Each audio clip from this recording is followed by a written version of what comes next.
everyone. Welcome to Trucking Tower Podcast and this edition of Venture Capital Expert Insights. I'm very excited to be joined today by Alexander Piskunov, I believe. Is that right? Yeah, Alexander Piskunov. And he's joining us all the way from Moscow, Russia today. How are you doing today, Alexander? I'm great, Andy. Thanks a lot for inviting me. Pleasure to be here. Thank you for joining me. I was really looking forward to talking with you. You know, we've got a lot of things in common in the technology realm, and looking forward to asking you some questions to give our audience advice, tips for success, pitfalls to avoid, lessons learned. And so just to kind of kick things off, where were you? What happened? Who were you surrounded with that inspired you to do what you do today? So look, right now I work as a partner at a venture capital fund. 5 or 10 years ago, I didn't think that I would end up in this position. When I was growing up, I wanted to be an investment banker. I did that for a few years, realized that yes, I can do great deals, I can get paid a lot, but really the work is not meaningful, especially at the early levels of the hierarchy. So moved on to private equity. That was much better. We had more responsibility, smaller teams. And for me, that was especially interesting because I got to network with a lot of entrepreneurs whose businesses we bought. And it made me very curious as to, what life is like on the other side of the table. So how much greener is the grass for an entrepreneur? And that's why I left private equity. I did my own business for a few years. Back then, it was nothing technical. It was a company importing exotic wines from Georgia, from Latin America, from South Africa into UK. And the business was going really well. I mean, it was an education by itself because we had to do everything from scratch. We had to figure out the logistics, the warehousing, organize contracts, until at a certain point, Britain decided to leave the EU. And for us, it meant that a few of our suppliers went away, some of our costs went up, and as a result, business became less profitable. So I moved back to the investment industry. In venture capital, what really excites me is the fact that, the investments that we make are far more technological in their nature. So I get to deal with a lot more crazy products on a daily basis, and they are, far more exciting to scale. And we are not only investors, we are also people who are helping our portfolio companies to grow. So I'm involved, in their contract arrangements. I'm involved in the international expansion, as well as the investment and fundraising areas of the fund. So there is very little routine, and that's why I left venture capital. And you're in some cutting edge technology areas, AI, robotics, mobility. You're in a very, very interesting area. I noticed from your LinkedIn profile and talking a little bit. For our listeners and our audience, what are some of the top mistakes to avoid in this whole area of entrepreneurship and venture capital that you've seen over the years? Well, I'd say that one of the key mistakes, especially affecting first-time founders, is the fact that they tend to overspend because perhaps they raise their first round, they have a vague idea what to do with that money to help them scale, to help them achieve their first few milestones, but they don't really know how to make it last, right? And this has especially been the problem since COVID struck, because it's become increasingly difficult for founders to fundraise. And if they're not, serial entrepreneurs, then they cannot really rely on a big stream of financing, right? So it's very important to sort of set the right milestones and make sure that financing lasts to each of them.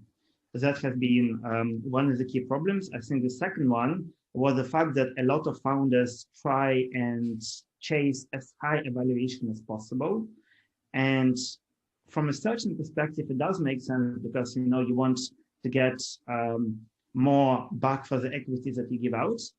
However, if you raise financing at a very high valuation and you're not able to achieve the milestone that you've set out to do, then it's very likely that the next round, if you do manage to raise it, it's going to be at a lower valuation. And a down round is a very bad signal to your future investors, suggesting that your company is not doing well and that the current investors are unhappy. So it's going to be increasingly difficult for you to convince others that your startup is the one that's worth backing. And given the current competition, it's not a disadvantage that you should be willing to afford. And the third key mistake that I saw a lot of founders make is the fact that, they chase any money that they can get their hands on, right? Without really caring where does it come from? Why is it problematic? Well, if you raise financing from the sources which are not able to give you anything other than that money, then the likelihood is you will be stuck with a cap table of investors who are pretty much a dead weight, right? So they're not going to be able to do any key introductions. They're not going to be able to help you out with expansions. They're not going to give you access to any future contracts. But because they hold equity in your startup, you would be responsible for reporting your results to them. And they might even be able to, make some key decisions within the operations of your startup if they have large enough equity. And that's not something that you want to do. Okay. Great advice, great tips there. I really appreciate that. Now, on the flip side of that, what are some of the success secrets that you've seen from successful companies and ventures you've been involved with over the years? Well, sure. I guess one of the key success things I would mention, whether you're an entrepreneur or an investor, you should really take care to do the due diligence, right? Because right now, once again, because of COVID, a lot of investors have decided to skip out on face-to-face introductions and physical due diligence because of the difficulties in travel and because of the fact that a lot of people are trying to scale virtually. So the problem with that has been, the person on the other side of the screen and the person on the other side of the table might be completely different in terms of their demeanor, in terms of the way they do business. And unless you know that, better not to invest, especially at earlier stages when so much is dependent on the persona of the entrepreneur that you're trying to back. And if you're an entrepreneur, then make sure to do the due diligence on your investor by talking to his current portfolio companies, by trying to understand how exactly has that investor been helpful, has there been any red flags? Because once again, you don't want to end up in a situation where you have a cap table of bad investors. That's one key thing. I think that the second key thing is really to trust your gut feeling, right? Because as an investor, you have so many opportunities to consider on a daily basis. And sometimes because you've had access to quite a lot of pitch decks, you've spoken at many conferences to different people, you've worked closely with your portfolio companies in the field that you're currently investigating, you have an in-depth understanding of the technology and of the people that you think would be successful, right? And sometimes that gut feeling may be wrong, but it's definitely something that you should keep in mind of before starting your due diligence, because sometimes numbers just add up when you try and look at your previous successes to predict the future ones. And the final thing that I'd like to say for an entrepreneur is really, especially right now, try and adopt a fail fast mentality where if you try an idea and you find out that it doesn't work, maybe the customer doesn't want it, maybe it needs some further modifications to make the product cheaper or more reliable, don't spend too much time on it, because otherwise you would burn too much money. And chances are you might not raise sufficient financing for your next try unless you reach the milestones, right? So set a certain period of time, maybe a few months, a couple of months, to test a specific hypothesis about your product or market. And if it doesn't work, try and pivot. At a situation where there is so much money available on both public and private markets. Likelihood is if you had a successful previous track record, you would be able to raise quite quickly, even if you had a pivot, as long as you're able to justify what exactly you've learned through that pivot. Okay, very good. So fail quickly and move on. Basically, don't get stuck in the same process and trying to do the same thing over and over again and expecting different results. Basically, that doesn't work out very well. So what are you working on and how can we support you? Well, so as I mentioned, I work at a VC fund that invests in deep tech, things like artificial intelligence, robotics, quantum computing. We do it on early stages, primarily so seed stage and Series A, and we invest across the States and emerging markets like Eastern Europe and Latin America.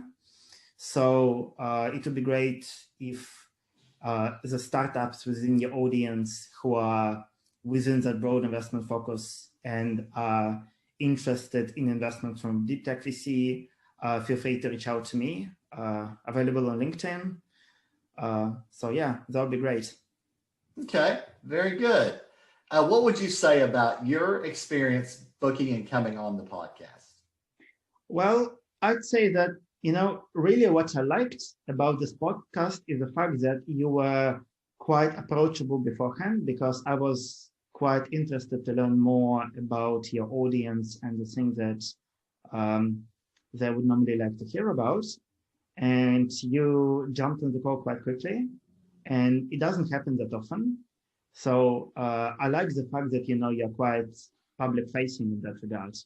And I think if you're like that with your speakers, you must be like that with your audience as well. So your audience is in good hands. Well, it was fun talking with you. You're in some really neat cutting edge technological areas, and it's been really fun getting to know you. What would you say as a final word of advice for this area of navigating the capital funding and entrepreneurship world? Well, I would say right now, many founders are spending too much time on trying to build a perfect product. And most of them don't realize that a perfect product does not exist, right? Because their consumer preferences change, their ability to pay changes. So really, it would be a very big mistake to focus on continuous product development before trying to commercialize it. Obviously, you would need to make changes. Obviously, you would need to add new features or enter new markets, and that's normal for startup growth. But if you don't commercialize it, then your financing from investors would eventually run out, and likelihood you're not going to raise the second round. So set yourself good targets and make sure to follow them. Well, that's great advice. You're spot on. I mean, I appreciate it. You've been through many of these I've seen from your experience. So really appreciate you coming on with me and sharing your tips and advice for our audience. And I hope certainly the exposure will help you in some way as well. So that's going to do it for this edition of the Trucking Tower Podcast, Expert Insights for Venture Capital. Certainly appreciate all of you joining us, and we'll see you soon. Take care.